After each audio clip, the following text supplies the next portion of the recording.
Welcome, everyone. Thanks for joining our party. Woo! It's amazing to see all of you here today. Wow. It's like it's a sea of hair. Yeah. Oh. And who are you? Sorry.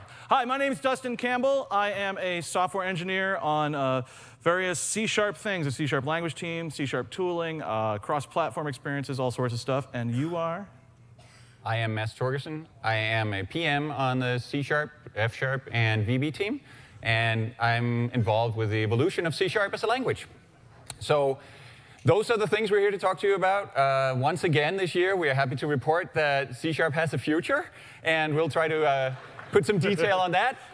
So this year, because I'm a PM, they actually said, "Why can you please not go near the keyboard this year?" So actually, Dustin will be doing all the typing. I actually insisted. As an engineer, I will not have a program manager typing for me. Yeah. I tried doing a pull request once, and that sort of kind of did it for me. It wasn't in Markdown, so we didn't make it through. Right. So let's see. There's probably a clicker up here. Right here. Is it OK? It's got two buttons. Is the green one's the one you want.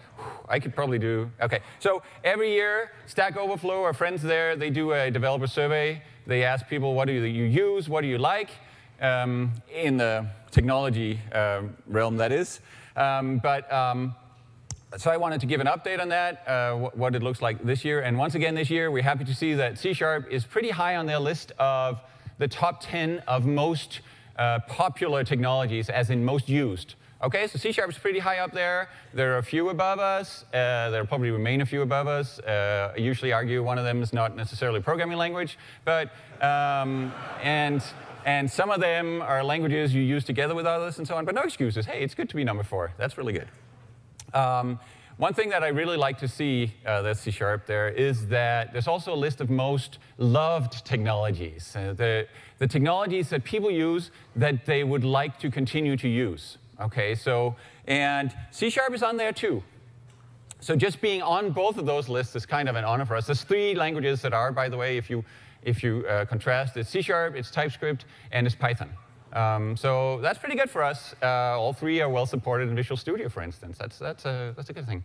So we kind of want to keep it that way, keep C# very highly used, but also very highly loved. So, so hopefully the things you see today that we're thinking about, that we already put out very recently in C# 7.0, and that we're thinking about for coming versions of C#, they will reinforce the love. It's certainly sent to you with love. So hopefully. I'm feeling love in this room right now. Yeah, right? Yeah, I wasn't getting that, but now I am, yeah. Yeah. So we also want to touch a little bit on sort of the landscape, the context that C# is in. We have 3 .NET programming languages that we as Microsoft are heavily engaged in. There are others out there, but these are sort of the ones that we really push from our team's side. And I want to touch just a little on the state of the world there and how we think about those languages going forward.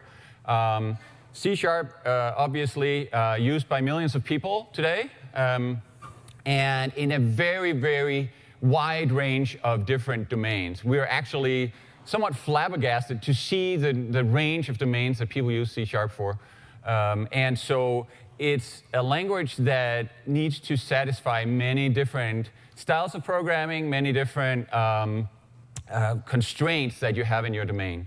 And accordingly, our strategy for C# really is to keep aggressively evolving it so that it will be a satisfying experience, a language that you would want to pick up for your next project. Right? We want to keep it relevant as not just something that, well, we started there, so I guess we've got to stay there, but a language that people would pick up in this vast array of domains. Again, game development, low-level development, enterprise, lots of mobile development, and so on. Like so many different scenarios that it's strong in all of them. So we really have a duty here to keep C# rather relevant in all of those. Visual Basic, used by hundreds of thousands of people. It's still a very, very popular language. It's declining a little bit, but not precipitously. And the set of VB developers is sort of by and large, there are very many exceptions, but by and large more homogeneous than the set of C# developers in terms of the domains that they address. We're talking a lot of line of business applications, a lot of applications built by people who aren't primarily computer scientists or professional developers, but building things for the business, starting out with VB as self-taught and stuff like that.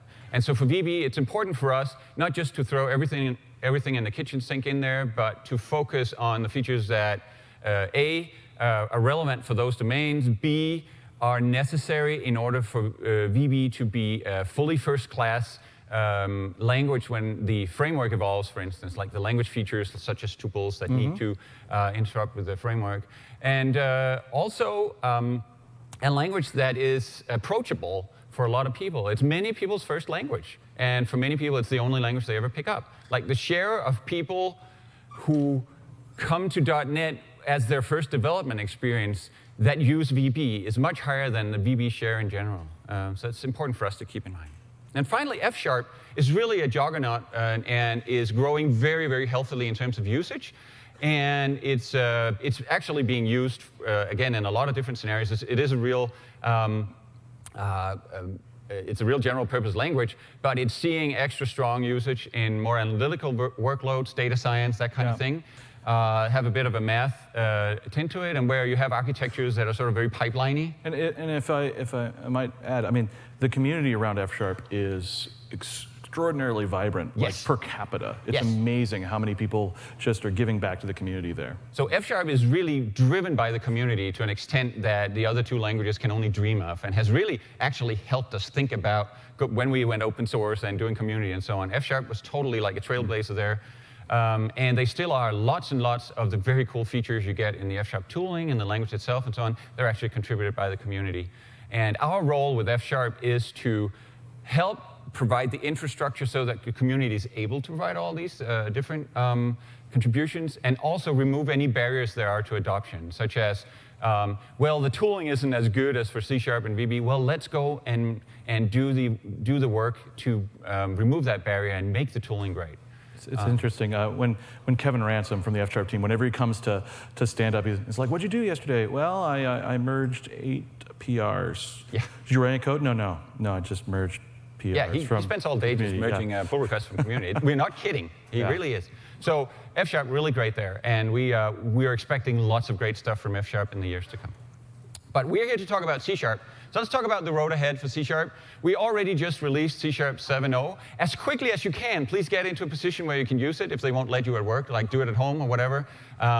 It's just so much better. Like it's a whole 1.0 better than C# 6 at least. So yeah, it's that's one what better. you really want to do. And it came out so recently. We're actually gonna recap some of the features in C# 7 here as we do a demo, along with the nice editor work that's there.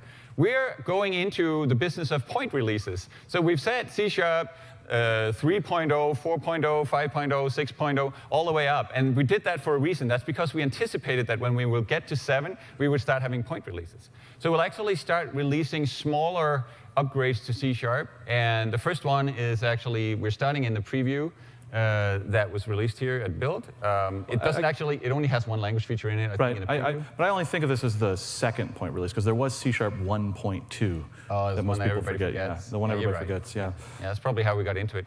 So we think that there will be times where we have some value we don't want to sit on for whatever the period until the next major release, some stories that need a little fleshing out and so on. We want to feel free to just release a point version of C#. Sometimes there are scenarios that we want to align with in the framework, for instance, that need a little language kind of magic sprinkle on top, and we want to feel free to do that. So we're starting doing point releases, starting with this update 3 that you've got a preview of today. There's only one language feature in the preview, but we have more of them working and yet more of them coming, and we're going to touch on that again in the demo. Yes, so there are going to be plenty of demos of this. Then we're thinking there's a C# 7.2, and please bear in mind that these are milestones, and the feature sets for them are intentions. Like, we just want tags to talk about our intentions. Right. You can go on GitHub and see us talk in terms of these releases. It's not a promise to you. You can't sue us if we don't go do those planning features engineering schedules around these features being there exactly on a certain date. But makes it's, us feel bad. Yeah, instead of just waffling about it all the time, we just said, let's put some tags on it and be clear about our intentions. And then as all plans change, our plans change too. As we find out something's too hard or doesn't actually really make sense after all or whatever. That happens surprisingly often. So C# 7.2 is where we want to focus more, in particular in the framework and some in the runtime, on we sort of want to push unsafe code out of C# in a way, or more to the corner, having more low-level code that's safe and efficient, more interop with native memory and other things like that. So 7.2 is a language release that has some features that helps with that. It's not for most people, but if you're like a Unity developer, which a lot of people are, that's going to really help you. You're trying not to trigger garbage collections. Well, there's some stuff that's going to be cool. People who are building the lower layers of ASP.NET, Kestrel, SignalR, all that stuff, they're going to build a more robust, more efficient foundation for everyone else to target. And so we think it's worth it, even though there may be some language features that aren't for everyone. Right. I mean, typically, unsafe is kind of supposed to be kind of an escape hatch when you need to go do these extra things. And now they're kind of becoming fundamentally important for various scenarios, right? Yeah. So it makes sense for us to go and do managed ways of doing those things. Yeah, so we're not going to show any of this today. I'm just telling you that's the plan, that it's coming, and you can go to the GitHub site and see what's rumbling there. C# 7.3 may or may not happen at all. In my head right now, that's where we sort of take the next steps of the pattern matching that we're going to talk about in a bit that we put into C# 7.0. And then at some point, there's going to be a major release. We call it C# 8.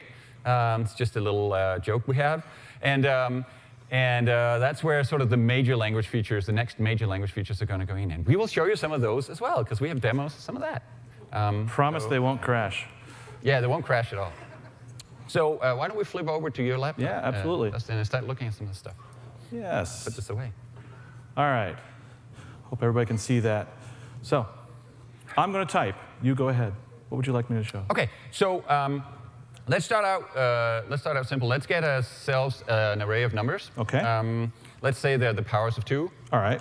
Which undoubtedly you all know by heart. But up for a little ways, yeah. Up to quite probably an embarrassing level. But just to make a point here, it would be easier if we could sort of see, this is binary, right? This is related to binary. If we could sort of see the bit patterns there. So there's refactoring now. Yeah. Actually, I think in the preview, right? Yeah, I believe so. So this was actually contributed by a community member. He really wanted a way to easily convert between bases. And so, yeah, these are decimal numbers. Let's go ahead and we can convert them pretty easily to binary.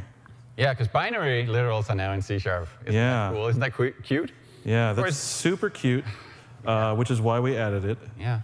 Okay, of course, yeah. It's why we build features, because they're cute. Hey, if you're learning programming, or you actually have bit patterns you want to write, well, some of us know hex by heart, of course. But it's actually nicer to. I'm getting old, and I am a PM, so I like looking at the bit patterns directly. Of course, they tend to get kind of long. Sure. And so the other thing you can do with these literals is that, and again, there's a refactoring here. Let's stick in some well-placed digit separators. Separate nibbles. Separate delightful. nibbles. Yes, please. That's delightful. And if you have an enormous hex number, it'll say separate words. Yeah. We don't have any big enough. That's why we did it, because nibbles is cute. Yeah. Cool. So, but enough with this little stuff. Let's call a method to tally these numbers, which means in today's talk, that means let's count them and let's also add them. Yeah, I'm going to go ahead and use the refactoring to go ahead and bring that. Yeah, so you can have it generated there. And so the question is, what should we return, the count or the? Yeah, I want to change this to values. Hold on. There we go. That's better than. OK, great. Yeah. Yep. Should we return the count or should we return the sum? Right. That's always the question you're faced when you have multiple results. How should you do this? Well, now why don't we just return both? OK. So we can return. Yeah, it's an int and an int. Like that. That's a tuple type. How many of you here dislike tuples? Dislike? Oh, the hands are well, not awake. They just like the error there. Yeah. So for those of you that haven't done it yet, in the options, there is a very important option here. Under C#, yeah, I know it's crazy in here. You could search for it, but I just want to show you where it is if you want to actually direct yourself there. At the very top here, there are a couple of important options that are unchecked by default. These are suggesting usings for types in reference assemblies, suggest usings for types in NuGet packages, and that's especially important when you get started using tuples, especially if you're in an existing project, or you create a new .NET Framework project, because this hasn't actually shipped in the .NET Framework yet. Windows has not updated with the .NET Framework with this quite there in essence. So what you can do here is once you've got that on and it downloads in the background, says, OK, I've now indexed a large portion of NuGet packages that are available, the most popular ones. And then I can press Control Dot here, and I can install system.value tuple. So I've got the underlying type just fine. Yeah, so the gist here is tuples are built on some underlying type. It's not in the existing frameworks. Will be in future frameworks. In the meantime, just get a NuGet package for those underlying types. Yeah. All right, so that's pretty cool. We don't want to throw here. Right? We don't want to throw. Let's actually at least do a dummy implementation. You can get the default value there. That's exciting. That's kind of a little unfortunate. It is. I especially hate double parens for tuple. Yeah, the double types. parens there. Sometimes writing default of something, it's like, hey, that's annoying. I just said it over here on the other side of this assignment. Do I have to say that type again? In C# 7.1, you actually don't. So maybe you can just delete the type there, and you can just have target type default expressions. You know? So this is a brand new feature as part of C# 7.1. Actually, someone there had that problem. It's like, okay. It's okay to express your intent. But this is an error, actually. So one of the things I've liked about our demos recently is that we haven't had squiggles when we use new language features. This one has a new language, as a new language feature, does have an error. The reason is because this is a C# 7.1 feature, but you guys, I mean, you might be working on mixed teams. You might have projects that are C# 7, and you don't want C# 7.1 features to sneak in there yet because you're still, maybe somebody's using Visual Studio 2017, somebody's using Visual Studio 2015, that sort of situation. So, C# 7.1 is not activated immediately, but by doing this, we were able to recognize that, in fact, you tried to use a C# 7.1 feature, and I get, yet again, another light bulb. And that light bulb tells me that that feature is not available, but it offers me fixes to upgrade the project, to set the lang version property on this project. So I'll go ahead and do that right here. If you grab preview bits today, that actually doesn't work in .NET Core projects yet. It will by the time we push this out to RTM. This is part of the Visual Studio 2017 Update 3 that's out there right now in preview form. Yeah, so the thing with point releases is we introduce a separation between major and minor releases, and you can set your preferences to the latest major or the latest minor, depending on how much on the edge you want to be. And by default, Visual Studio will come with it's set to latest major. Yeah. OK. Actually, let's do this. So, let's actually make this a tuple here. Yeah, so actually you have tuple types. You also have tuple literals. So you can write, again, just some expressions, comma separated, parentheses, kind of straightforward there. So we're getting 2 zeros out. Let's consume it. Yeah. Yep, let's come up here and let's go ahead and, I don't know why I insisted. What are you whining about? Why did I insist? Yeah. OK, well, let's use an interpolated string. That's a thing we do now a lot. Everybody's doing this. This is the thing the kids are doing. There. Yeah, so you see, can you bring up the completion again? Oh, sure. Yeah, so what you see is a tuple has, this tuple of 2 has very informative names inside, item 1 and item 2.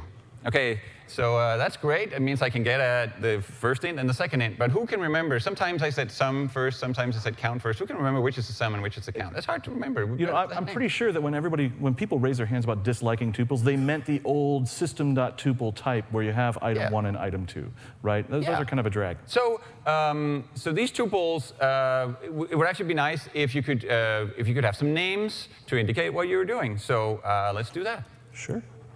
So we put names on there, and we can actually, so tuple elements can actually have names. Actually, if you go and can you extract a variable for that that tuple body there? Absolutely. Absolutely. So we got an expression body right now. This is an expression body because I'm just going to give it a little interjection. Oh, sure.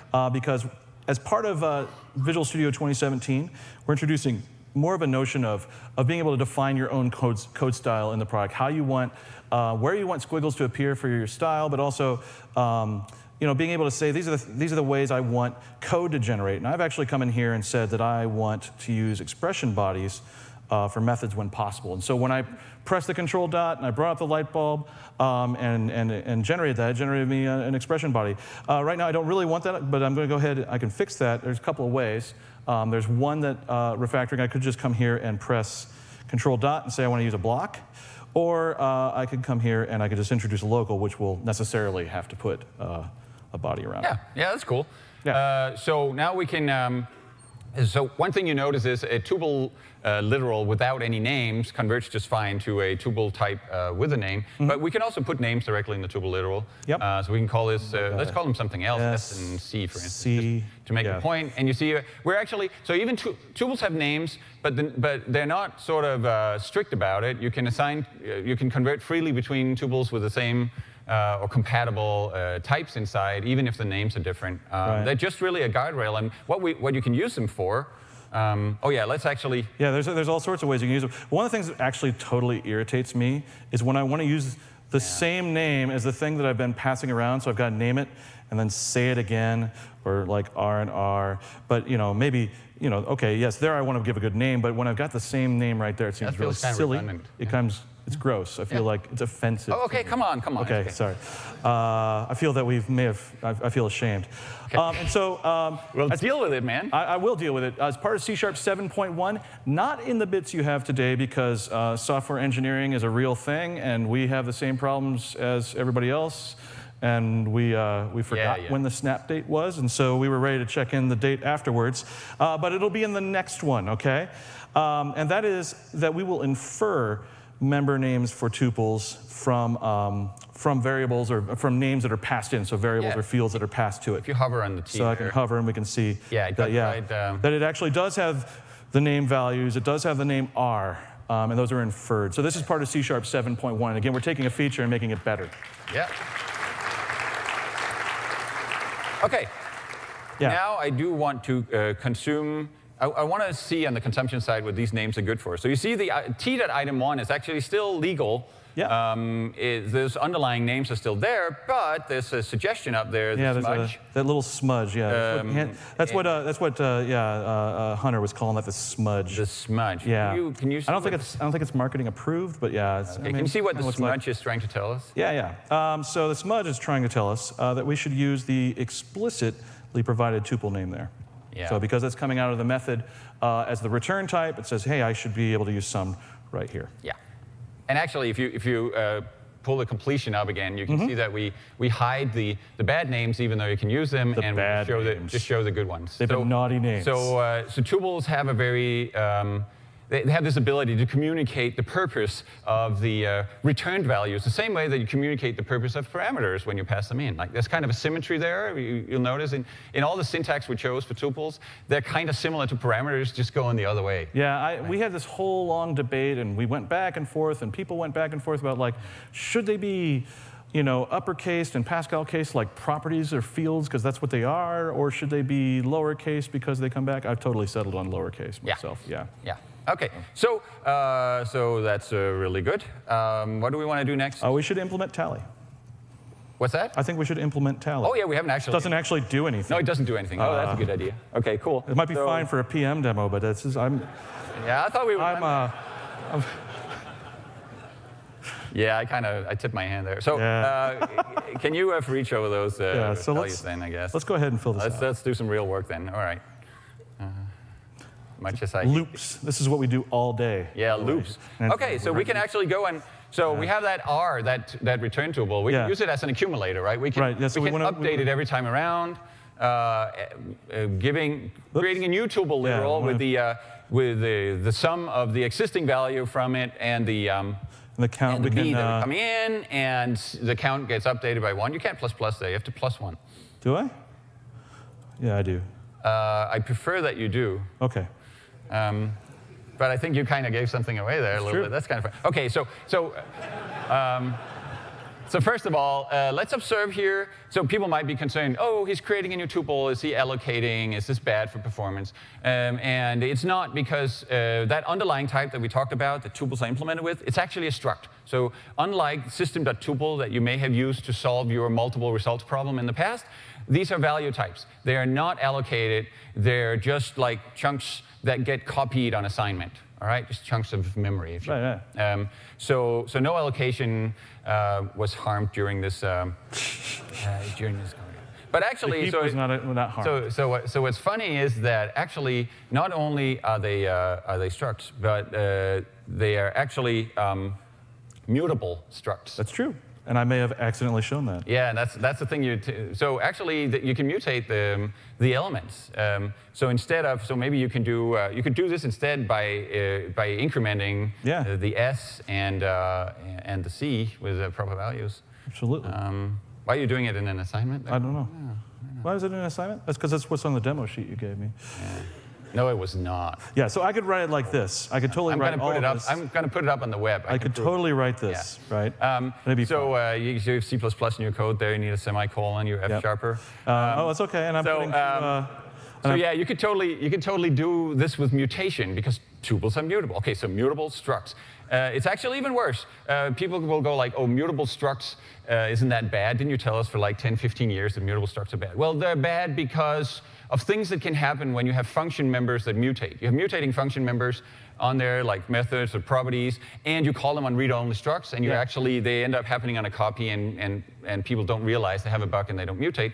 But we do not have any mutating functions because the elements are not properties because they are fields. So tuples are actually structs with mutable public fields. Exactly what we told you never to do. Yeah, and that was totally cool for us, but don't do it yourself. Yeah, what were we on that day? What were we? I don't know. Whatever we had, as in high demand. But what we had actually was insight. It's like, hey, we're not trying to build some thick abstraction here. Tuples aren't important. It's not the tuples that are important. It's the values inside. Like we just want a few variables, and so we did the simplest thing possible, which is to just offer up those variables, mutable fields, and that it totally does the job. Yeah. So there. Let's see. What do we want to do next? Do we want to? Actually, one thing that's interesting also about tuples is that it kind of helps an existing problem with async in C#5 that you can't use you can't declare them without variables. So now that I can return multiple values, I want to say in general, as he's typing, tuples compose really well with other types. They're just types. They actually have the right value equality that you can use them as keys in a dictionary. For instance, if you want a key on two things in your dictionary, just use a tuple type as a key. And that's all pretty slick. But also, just compose them with tasks in a straightforward way, and that's how you get multiple results back from an async method, right? Yeah. Where you can't, for instance, use out parameters if that was how you did it before. They're not allowed in async. I got rid of most of the errors. Yeah, so you were... So you made it async. You changed the name with async, like you're supposed to, but not enough people do. I'm an engineer. It's automatic. Yeah, good. But also, so now we're just awaiting and getting the tuple back out. But of course, we're in the main method, which is not async. However, C#7 again, not in your bits today, but coming soon.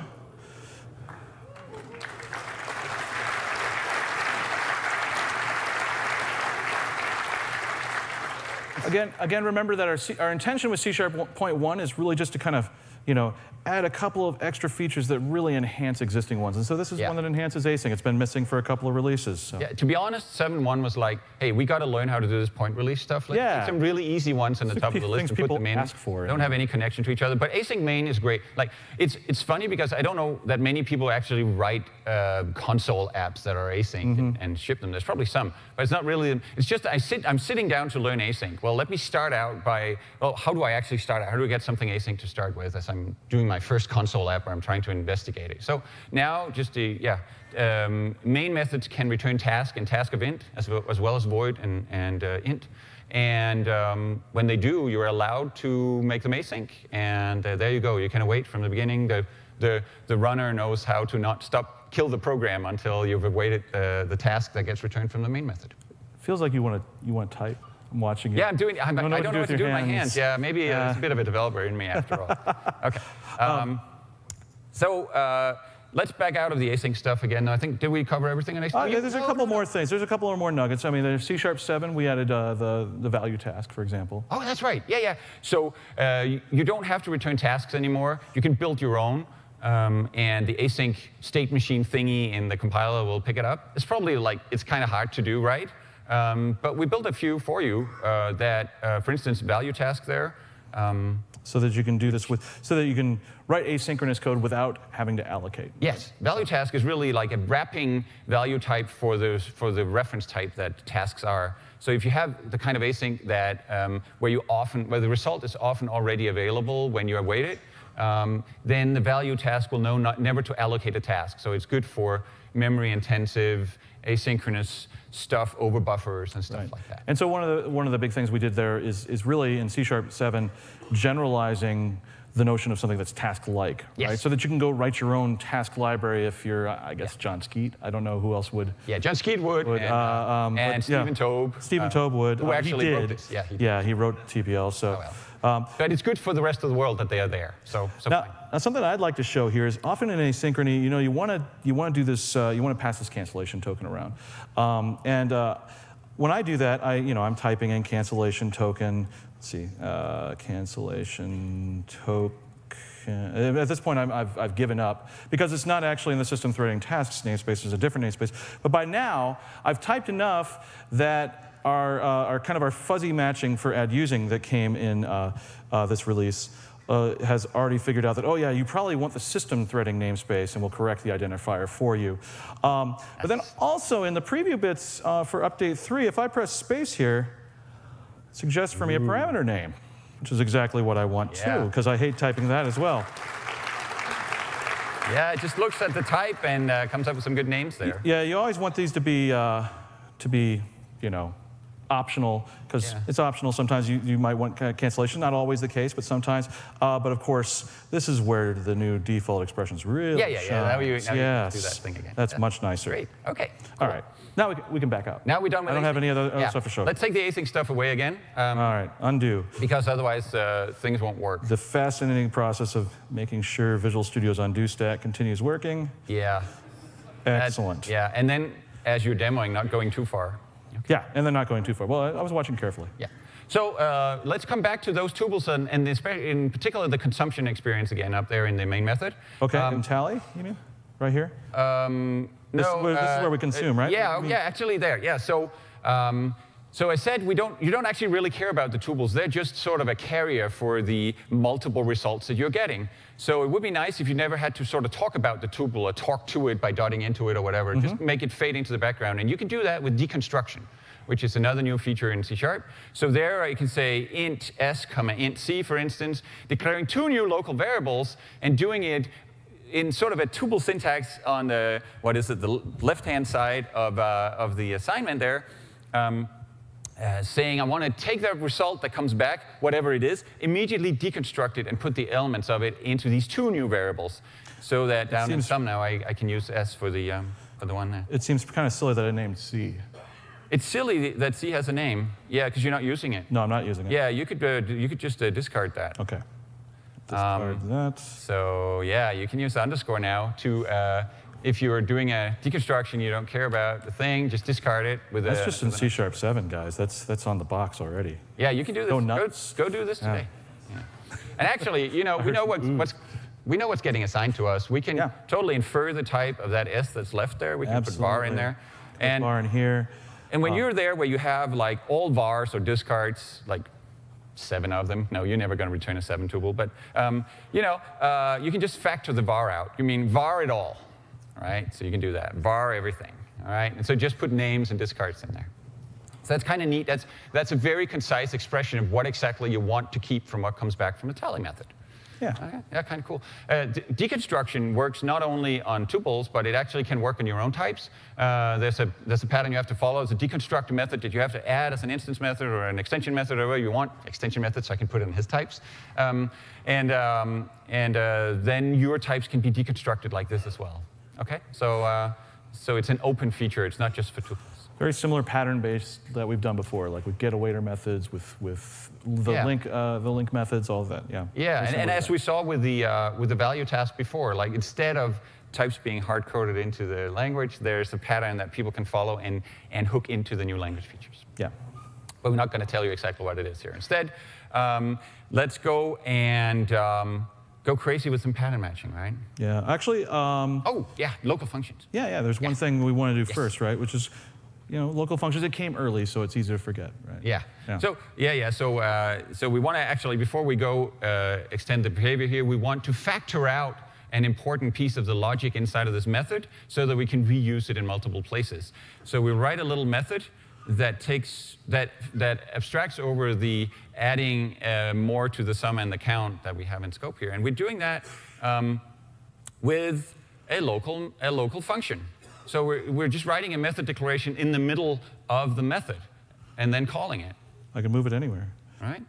And yeah, it doesn't even have to be declared before it's called. So it's just a local, we call them local functions.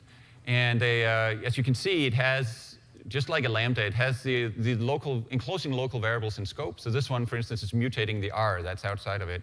So that's really nice. For helper functions is really nice. You really don't want to expose them even to your other members as a private sometimes. And also that's annoying. Sometimes you have to pass all these parameters that is part of the local state. If you want to mutate it, that's hard and so on. This is just like put it right where you want it in scope of the things you want to edit.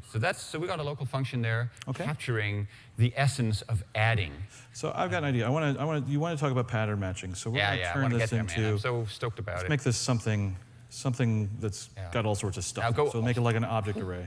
That's crazy. It's silly, I know. Yeah. So let's say that instead of just an array of numbers, we have like a nested array of various things that might be numbers, and we still want to tally them. So yeah, we have to update our tally method to take them. But now we have this problem, of course, that the v that we're getting to is now no longer an int. It's an object. So in old C#, what you do this, right?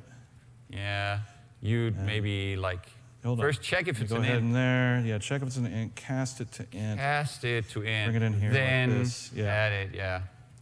But fortunately, there's a smudge. Oh, there's a smudge? Yeah, this is just kind of generally what we're trying to do, right? We want to make sure that as we've got this great Roslyn infrastructure in there, we can build code fixes and diagnostic analyzers and do all these great new tooling features. As we build the language, we're looking for opportunities to spot ways that you could use new language features. You could write code, in a newer style, maybe briefer, more concise, that sort of thing. And so here it's suggesting to me to use this feature, pattern matching. Yeah, well, do it. Yeah, done. Yeah, woo. Okay, what just happened there is that the local declaration went away, and instead the is expression changed a bit. Instead of saying v is int I, it says, v is int. It now says v is int I. So what it does essentially is, as it's checking that v is an int, when it knows it is, we might as well grab it and give it a name. Like here's the int I, that's the value that was in v that was an int. Yeah. Okay, so that's what it means. Yeah. Mind's blown. So you all have that. You either use is and cast, and you hate doing two casts, or you use as and you hate checking for null. Yeah. And, this just packs it all into one. But the int I there is something special, right? Yeah, you can do other things here. I mean, it's a pattern, right? So I could put there are different kinds of patterns. So it's important to note that int I in itself here is a new thing in C#. It's a pattern. We don't have patterns in C# up until now, but here they come. This is a type pattern. Patterns are things that can essentially test a value for a certain property, if you will, and also extract information from it as it's doing so.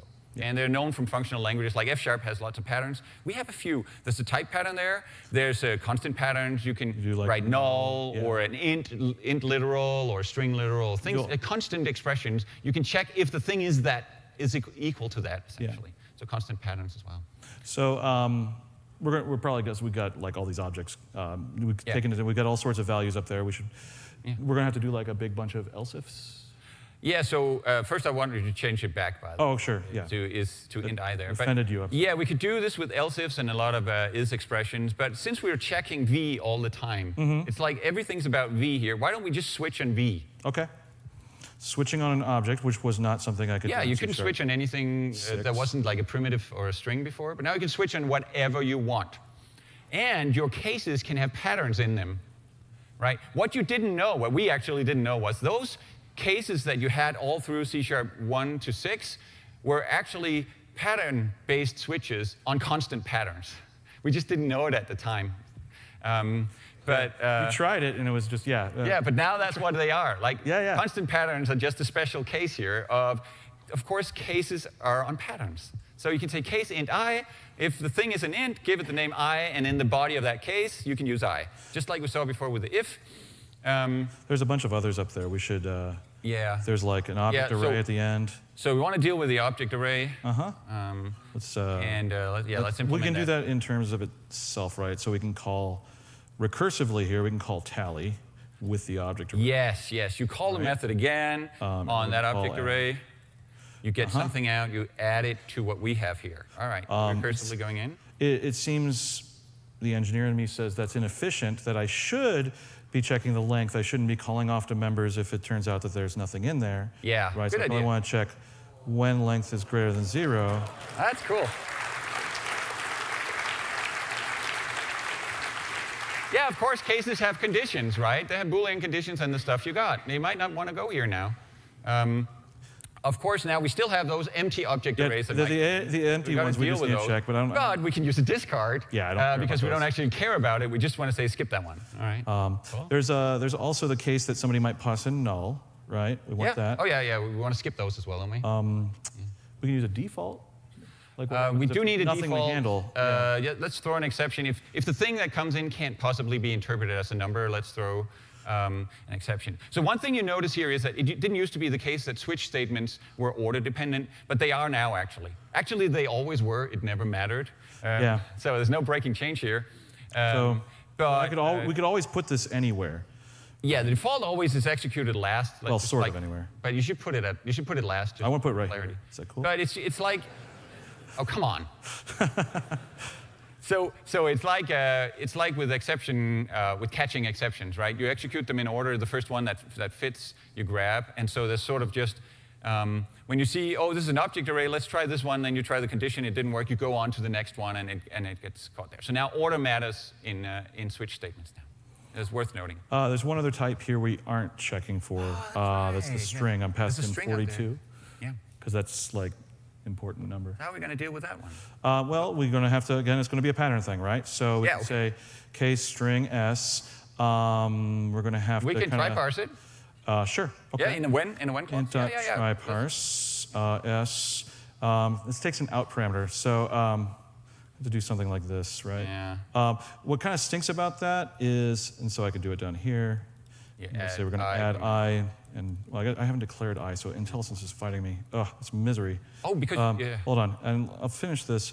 Up here, I'd have to declare it outside the switch. You have to go all the way out there to declare the I. That's really that is annoying, man. Again, it's offensive, right? I keep saying that, but I really feel deeply offended by this one. Yeah. Fortunately, there's a smudge to help. Oh, me. smudge to the rescue. This is called smudge-based programming. You know, in the smudge-based programming, SPD, Yeah. SPD. So in the last release where we did C# 6, we had Visual Studio 2015. I wrote an extension called C# Essentials that had a whole bunch of code fixes and analyzers for dealing with new language features. We just jammed them all in the product, right? So those are in here now, and then we've added more. So this smudge, in fact, lets you know that you can use the new outvar feature. Outvar. Out variables. Right, so I can say inline this variable declaration, and it goes all the way down into there.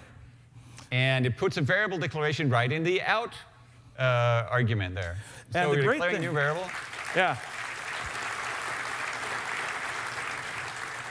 One of the other things that's interesting about this is that before, I'm gonna go back, and it might not have been obvious, but this actually bumped up against one of those rules in the C# language around switch that everybody kind of hates, but it's like a major breaking change to do anything about, so we're never gonna. The fact that right here, this I conflicts with that, right? So there's a squiggle. By declaring it in line here in the outvar, that's not a problem anymore. So I can reuse these variables in those cases. Yeah, that's pretty cool. And of course the out parameter there, you could also actually, if you don't care about it, but you just have to pass something, and you know the dummy that you always have to declare and pass in as an out parameter you don't care about, you can use a discard again, of course, there as well. Yeah, discard it's just a pattern, right? Yeah. So there are all these places where variables can now show up in expressions. Yeah. And in those places, you can you can often now declare the variable in place, like in the is expression, like here in the out position. We call those expression variables, and there you can typically also use the discard. Yeah.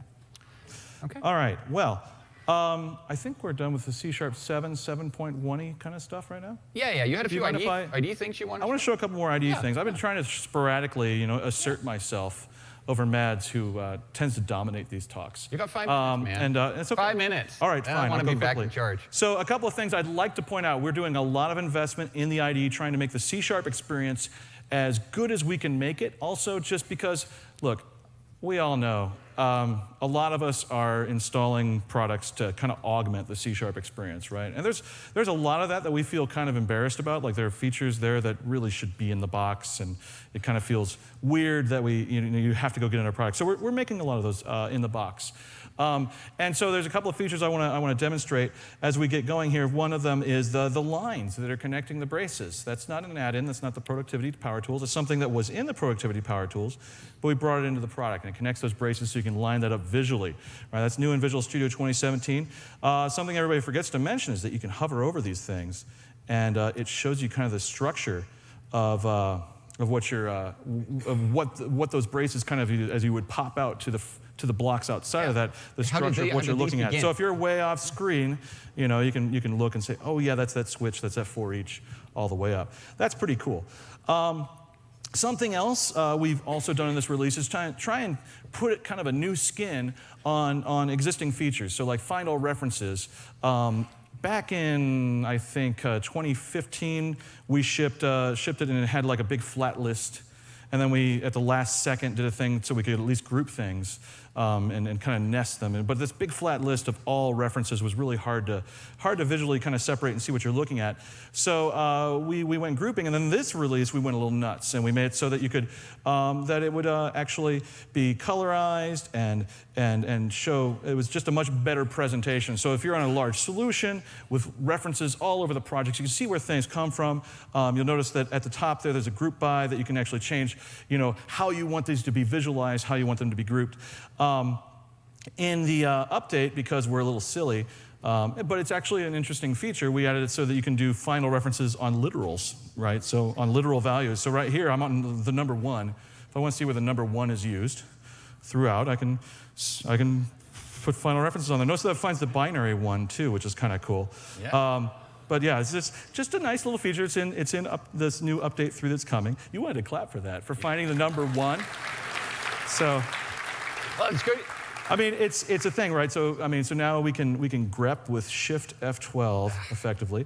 I'm going to go and it's good for those like magic constants, right? Yeah, you totally. Want to find them and factor them out or something. See, I've got some other demos I want to show. So I'm gonna switch over something. Well, first I want to get rid of this junk here. So let's kill the stuff we've been doing. I'm going to kind of roll back here. One sec. The joy of... Yeah, isn't that fun? This is engineering, Mads. This is what you do this all command line day. Interface. That's because you guys just totally rock that. Yeah, it is. It is. So I'm gonna check out a branch I've got for doing IDE demos. Also, when I was looking in here, there was another branch I wanted to use. It was this one right here. Branch. Yeah, I can see why you want to use that. Yeah, I do want to use that. So I'd want to use it too. Well, first, let me come back here. I want to see, because I'm just kind of getting myself first to a clean slate. And let's go ahead and merge that awesome branch in. Okay, awesome branch. I can't wait. Though there's a merge conflict, and that is also what engineering is all about. Yeah. So there's a merge conflict. Now, this is a feature we haven't talked about much, but it's super useful, and it was championed in by one of the developers on the team that really, really loves this feature, and it's fantastic. But the idea here is that it actually required us to do some parser changes to be able to kind of recognize these tokens for these markers that represent merge conflicts, right? And so it gives us squiggles on these. They're actually colored now as comments, and so it's not just like your code's not going completely crazy, and it tries to continue, limping along. But also, we added a code fix to be able to say, do I want to take head? Mm-hmm. Do I want to take awesome branch? Or do I want to take them both? I don't want to take them both. I kind of want to take awesome branch. Yeah, I think you should. Yeah, okay. So that's a brand new feature that's in 2017. That's really cool.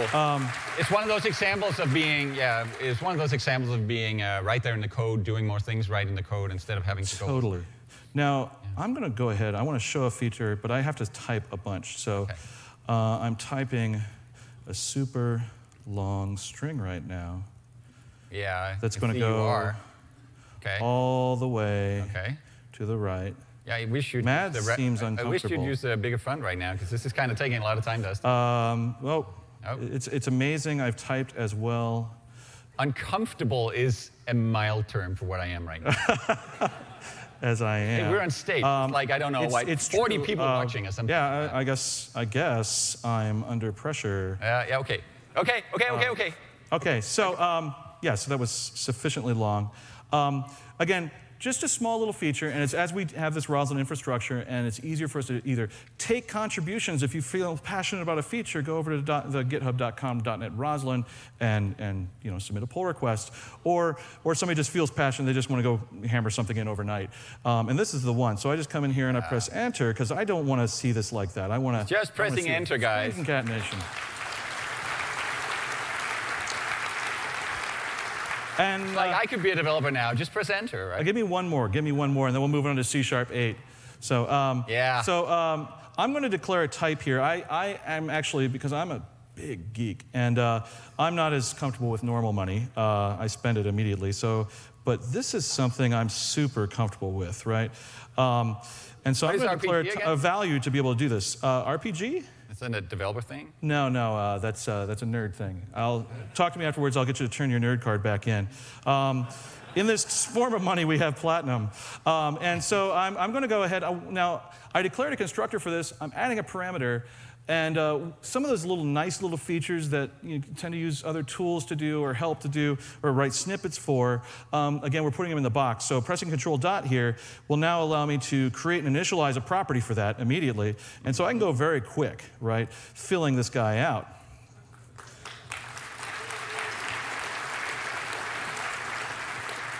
I can even come up here now, and well, this is a value type, and if anybody's created a proper value type that actually handles equality and all that, it's kind of a pain. So I'll come up here and I'll use some helpers for that, generating equals and get hash code, allowing me to pick the members I want. I want them all, and I come down here and it's look at that hash code implementation.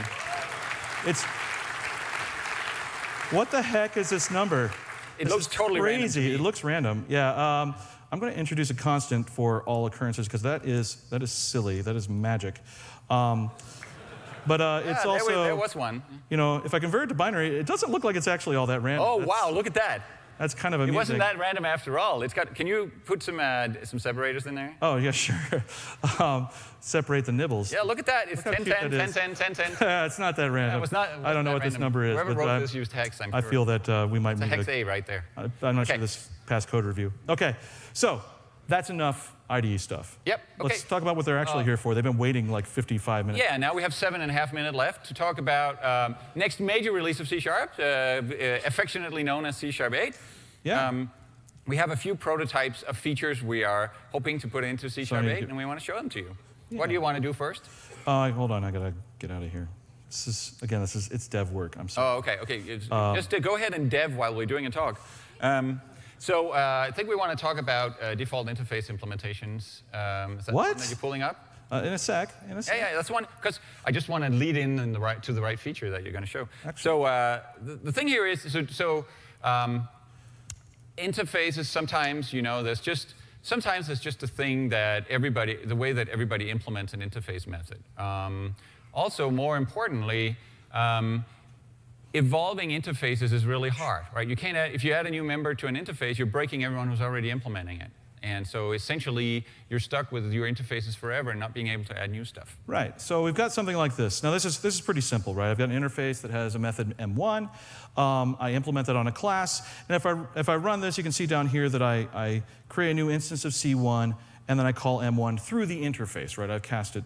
I've ensured that it's implicitly converted to the interface. And that should work pretty well. But, it's such a simple thing. What if I could do this? Yeah, just implement it on the interface. Right, and so then I can press F10, which will build and start debugging and let me step in. It's going to say that it's still running in C1, but that's because your interface is printing C1 out. Oh yeah, it will. It'll say that. I can fix that actually. So I'm going to step in, and it actually calls in the interface. I'll go ahead and I think I can edit and continue. You're going to edit and continue in this prototype? In a prototype. I am crazy. Yeah, you are. And so, sure enough, that's cool. what it did. Yeah. Okay. That works. Yeah. I'm stunned. They're not all that impressed. The idea is, so. No, I think the big value prop here is, so there are a couple of value props. The general value proposition here is that you can now add new members to interfaces as long as you give them a default implementation, because then all the existing implementers, they can just use that default implementation. They don't break. Right. Okay? Well, as long as that does something sensible for everyone. Here's a good example, right? So I've got a logging interface here, right? This is the sort of thing where you're like, okay, this is an interface that if I wanted to add a member to this, and I wanted some of them, I wanted to be able to implement that member, that would be a breaking change to all the potential loggers out there, right? And so I've got a console logger, I got a telemetry logger, but what if I wanted to add one that took an exception, right? Well, I could do that. I could add it here. This would be a breaking change for everybody right now. They would all have to go implement that. Okay? And you say, well, you could do this with an extension method. Sure. You see the red squiggles show up. The red squiggles there, yeah. So you actually see it showing up. Yeah. But if I go and add a body for it, and I can do this by calling the log that I have here already, and we can just pass toString and give it kind of a default implementation, we're good. Now again, this is something I can do with extension methods today. But the thing I can't do with extension methods is to have specialization on one or more of the implementers if they want to. This becomes something that's a little bit more optional. Go ahead and implement this without having to do something like add an iLogger to interface or something like that. So I could come down here and say void log error, or it's just log, right? That's what I call it? Yeah, with an exception. And now this is the one that will get called if the instance happens to be this. And so this is where it becomes much more interesting than doing an extension method, because then I might want to say, well, capture crash dump and send message because it's my telemetry logger, for example. So this is the main value prop, or a big value prop, not the main one, but a big one. So while you go queue up the nullable thing, one thing to note is, so other languages already have this feature. Java has it, Swift has it, and funnily enough, those two languages are the languages in which the APIs on Android and iOS are exposed, and so we like to wrap those for Xamarin. And right now we can't faithfully wrap APIs that make use of this feature, that have default implementations in their interfaces. And so very concretely, this is going to go and solve that problem, make it much nicer to wrap APIs that are actually from other languages originally, and have a smooth, nice interface on the C# side or on the .NET side for Xamarin. Okay, the last one. This is actually, I have two shortcuts on my desktop. I have one that says medium hot VS Bits. This is super hot VS Bits, okay? Yeah, blazing hot. Blazing hot. I could not change the icon to have the little flame, but that's, sorry about that. But the idea here is I've got a database that I'm loading some text from, right? And I just want to count lines with, in that text with the character X, okay? Use the correct variable name, solves all problems. But it doesn't actually solve the problem. There's actually a warning right there. And that warning says there might be a possible null reference argument for the parameter text. What's that about? What is that about? What's happening here is my load text method has said, hey, the thing that comes back here, it's possible that this could be null. If I hover over it, you'll see in fact that it's defined as string question mark. Okay, meaning I can annotate and say, this is something that could possibly be null. And so now I have a possible null reference because this also does not say it can be null. So I can come down here and I can declare this reference type as nullable, saying, now I accept null here. Yeah, essentially you have a choice. Yeah, you do have a choice. It's going to help you deal with your null reference exceptions and compile time. I could also do this. You can choose to either check for null first, and the compiler will say, all right, we know it's not null. You're free to pass it along. Wrong way. Or there we go. You're doing it there, right? Yeah, I can do it that way. Actually, so there's a flow analysis here saying he checked that thing was not null. We will allow it to be passed as not null. Yeah. Instead of introducing some new way of checking for null in the language, we just recognize the ones you're using. Now down here, I'm going to get a null dereference right here saying this is possibly null. So we could come in and say, well, if text equals null, then we'll do that special case of just return 0 because we know they haven't found any. So this is a way that we can help you as you're writing code to not write so many of those darned bugs. Yeah, so the core of that feature is giving you syntax to express your intent. Is this thing supposed to be null? Well, in that case, protect it against being dereferenced until somebody checked that it isn't. All right, is it not supposed to be null? Well, in that case, protect you from putting null in it or from leaving null in it as a default value or in a field or whatever. Yeah. So that's the idea of the feature. Give you annotations that you can put in your code, give you warnings when you don't act according to those annotations. Yeah. And that's, so we call them nullable reference types. Not non-nullable reference types? Yeah, well, it's sort of, the rest of the reference types then you can sort of think of as non-nullable. Okay, I had a triple negative there, not non-nullable. Not non-nullable, no. Okay, yeah. Okay, we're down to the wire. Yeah. Can you flip back to slides quickly? Those were time is super officially secret, up, guys. so if you're on the live stream, bye-bye. I just want to mention super quickly another few features we're thinking about for C# 8. So there's the next step of async, which is essentially dealing with streams of events or data that are essentially asynchronous, allowing you to for each over those and have like your await nice code like you have with await on single values today.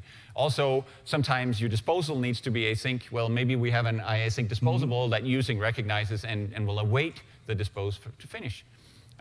We have extension methods since C# 3.0. Maybe we have some way of doing extension other things, including properties, all kinds of static members, operators maybe, constructors. Can we generalize to extension everything? That'd be really cool. And it's very frequently asked. Also, Dustin had a type before that was very value-based.